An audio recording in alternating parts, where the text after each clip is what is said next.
Hey guys, so today na yung S2O and magti 3 PM na here and 5 ata yung start. Pipila pa kami doon and i-claim pa yung parang yung ticket and kikitain din namin yung iba namin kasama doon and ito yung outfit ko. Feeling ko hindi ako masyado makakapag-vlog doon or like mga highlights lang yung magagawa kong video kasi syempre basaan and hindi ko na magagamit masyado tong mic. Iiwan ko na siya kasi mababasa siya. Hindi siya pwede mabasa. Yung phone lang yung gagamitin ko. So let's go guys and let's enjoy. See you. Let's go.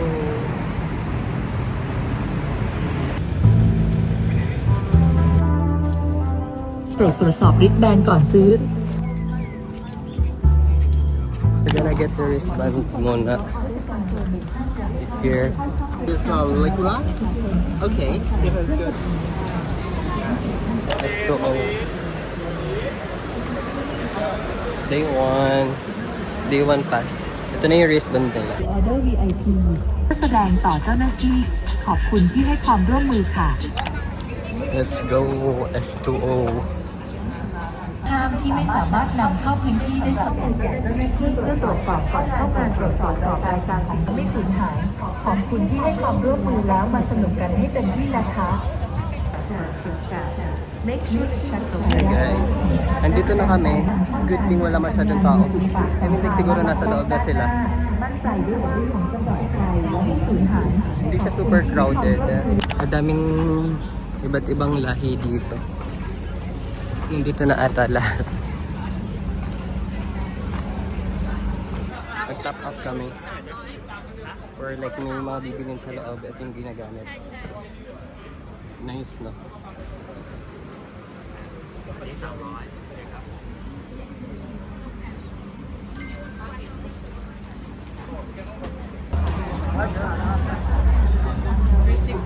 Meron din silang mga ganito parang boot. Something. ถ่ายรูปแล้วก็ไอ้นี่ได้รับเป็นโค้ดฟรี30 วันค่ะลูกค้าดูซีรีส์เกาหลีไหม Nigyan kami. Tinayo na kami na kanina ng girl doon. Nakala siguro nilatay kami.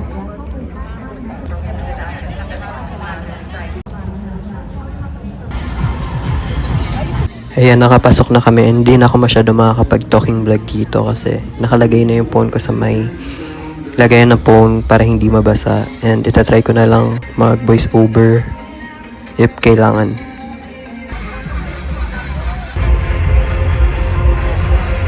Papunta na kami guys. Ewan ko kung naririnig niyo ako. Pero feeling ko hindi.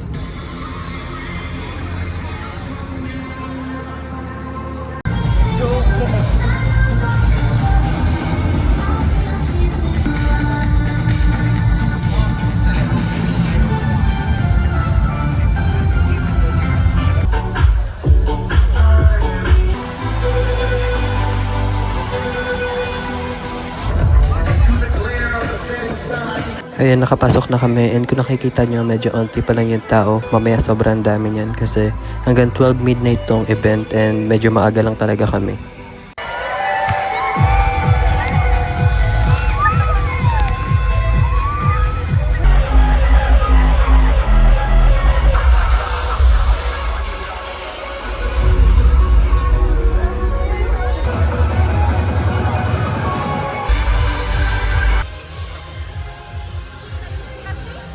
So bumili kami ng drink dito. So itatap lang nila yung sa wristband and mababayaran na. So pwede rin naman kasi mag-top up dito sa loob. If gusto nyo pang lagyan or dagdagan yung balance nyo para makabili pa kayo ng ibang drinks or whatever na gusto nyo.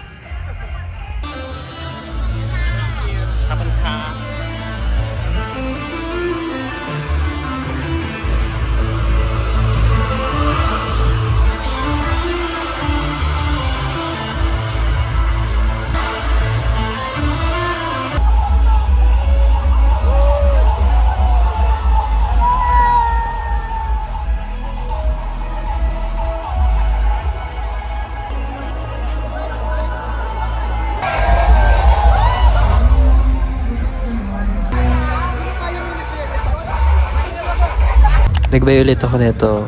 Napapasukan siya ng water. Kaya mini-make sure ko na hindi talaga ito malagyan ng water kasi baka sumakit yung siya.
Lumabas na lang muna kami dito sa mga kainan kasi medyo nagugutom na rin kami and ang tagal namin nakatayo doon habang nababasa. So, ayun, kain muna kami dito. Pero babalik pa kami after namin magkain and mag-rest saglit. And ito yung binili ko, 99 baht siya. Naghahanap ako ng rice pero wala eh. Bumalik na rin kami after namin mag-eat and mag-rest saglit. Hanggang 12 midnight to pero onti na lang naman mag-12 na rin eh. Kaya tinapos na rin namin tong S2O.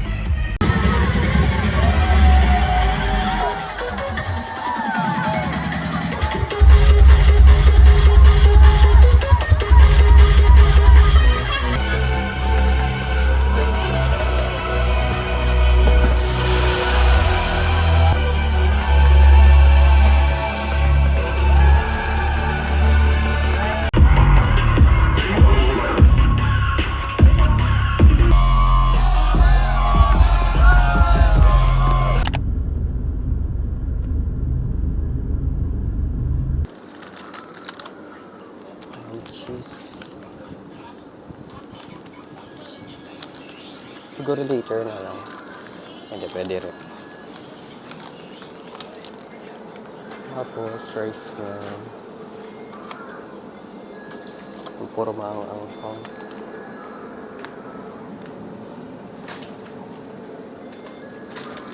Ito na lang siguro. Kasi parang ang puro lahat may sili ha. Ano, hindi naman siguro masyado.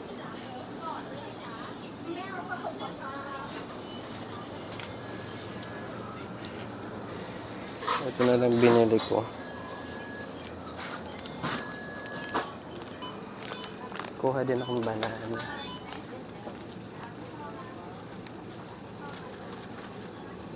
May pa ba to? Parang hindi naman to banana. Ay, banana pala.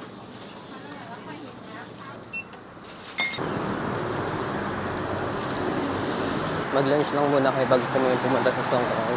Pabalik na kami, mag-prepare na kami. Mag-lunch lang muna din. Ready na.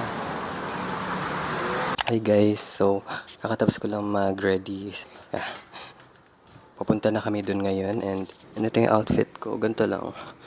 May ganito ako, tapos ito yung baril-baril ko. Tapos ito. Kaya may dala akong ganito ulit. So, hindi ko madadala yung mic. Pero I'll try to vlog ulit. So, I'll see you there.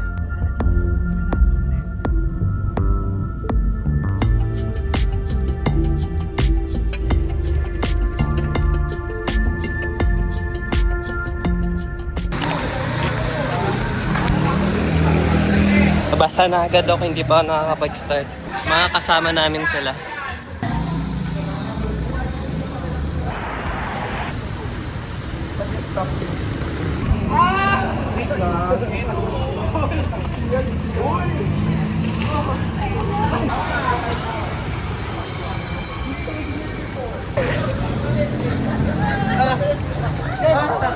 Pagbidarin kayo dapat.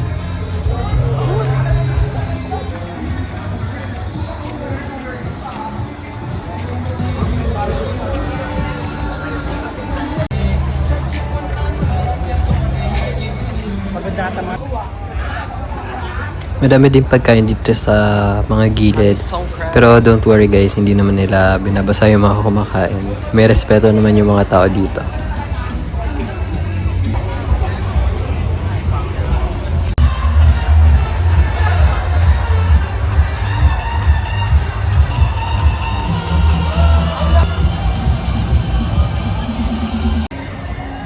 Nandito na kami sa mismong street and lakad lang kami dito para siyang parade. Pero depende naman sa trip na kung gusto nyo mag-stop. And dyan lang sa mga gilid yung mga refill ng water. Tapos yung iba may ice pa talaga kaya super lamig ng water nila. And 10 baht per refill siguro. Depende sa trip nila. And meron ding mga namimigay ng drinks sa mga street na nadadaanan namin.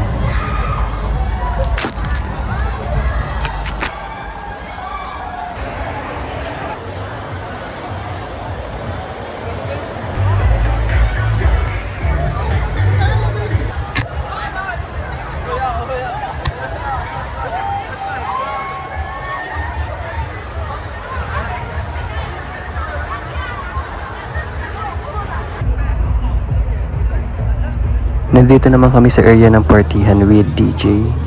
And chill-chill lang sila dito. Pero may pagka-wild din kasi daming namamarel, ang sakit sa mata.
Nandito na kami sa may side. Galing kami dito sa may gilid.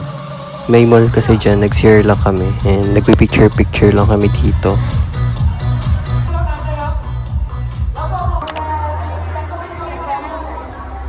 Punta na kami sa iba. May iba't ibang ganap dito bawat gilid. So, depende sa inyo kung ano yung trip nyo, kung saan nyo gusto. Pero nakakapagod siya. Pero super saya.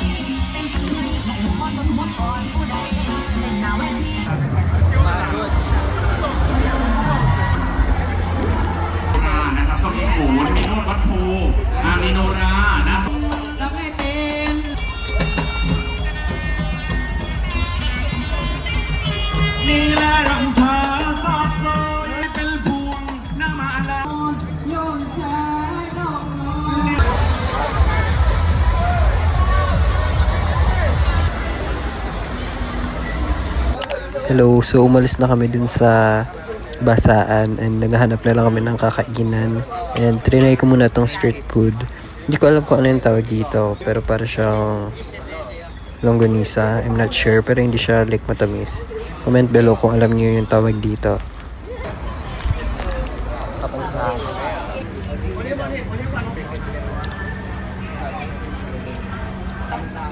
Tapos may nakita din akong ganito. Hindi ko alam kung chicken to or pork. Pero lasa siyang tocino. Matamis siya. And yeah, this costs only 20 baht. May nakita kaming kainan sa street. And ayan, ganyan yung mga gusto ko. Authentic talaga. And kakain ulit kami. Kasi like super gutom at saka pagod na. And later, magpa-party kami kaya need din namin mag-rest na maaga. Kasi like tuloy-tuloy yung day. Super pagod. Tapos hinabol pa ako ng mga bata dito kaya meron akong puti sa damit. Tapos naiwan ko pa yung baril ko dyan. Yung mga naglalaro na yan, habol ako. Hey guys, so tapos na rin ang Songkran. Actually 3 days siya. Tapos na yung day 1. I mean yung today. Hanggang Tuesday ata yun eh. 8:35 PM na and magpa-party kami. And kasama naman yung iba. Not sure kung saan pa pero tatry ko ulit mag-vlog doon. Grabe, sobrang nakakapagod. Parang tuloy-tuloy yung day namin dito. Wala man lang rest. And tomorrow, Monday, may work na naman. Nakakapagod. I'll update you na lang later, guys. And let's enjoy the night. Bye-bye. My God, nagpapasaan ka na eh. Sa party kami yung punta. Dito kami ngayon sa loob ng mall. Naantay lang namin yung iba namin kasama. Kasi like grabe, may mga nambabasa pa. Kakatakot lumabas kasi like baka mabasa ka. Tatawid pa kami doon. Challenge, kailangan namin makapunta din sa papartihan namin. Tapos sapatos pa naman ko.